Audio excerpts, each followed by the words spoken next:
Alors là, vous dites retourner au communisme, c'est très injuste, parce que le protectionnisme, oui, souvent on me dit, même mon maître Jean-François Revel, qui avait publié La Chute finale, m'a accusé un jour dans un débat entre nous deux de vouloir soviétiser par le protectionnisme l'économie française. J'ai trouvé ça d'une cruauté inouïe, puisque dans mon esprit, j'étais quand même le mec, ou l'un des innombrables types qui avait admis que l'économie centralisée, socialiste, ne pouvait pas marcher.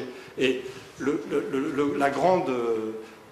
grand mensonge sur le protectionnisme, c'est quand on étudie l'histoire des doctrines protectionnistes, les théories, et en particulier Friedrich List, théoricien allemand de la première moitié du XIXe siècle, le protectionnisme est une branche de la pensée libérale.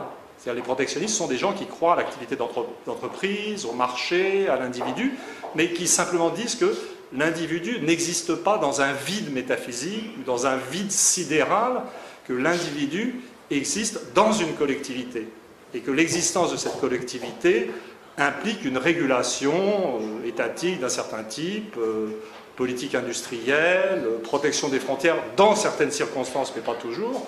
La pensée protectionniste est nuancée, historique, libérale, individualiste de la bonne manière. C'est-à-dire, elle est le contraire de l'individualisme actuel, c'est le contraire du thatcherisme. Le Thatcher, c'est « there's no such thing as society ». Donc il n'y a que l'individu et puis rien d'autre autour.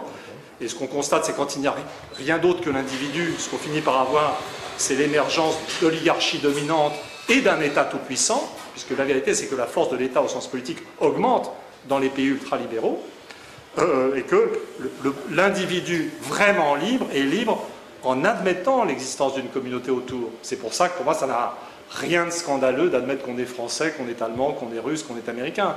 Alors, moi, je préfère le protectionnisme à l'échelle européenne. Peut-être qu'on pourrait faire un effort pour transcender la catégorie nationale. Mais il n'y a pas de... L'idée de...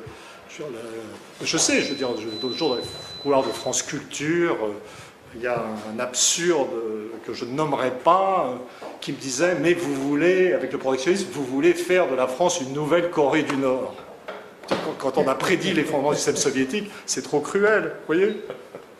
C'est bon, là? C'est parfait.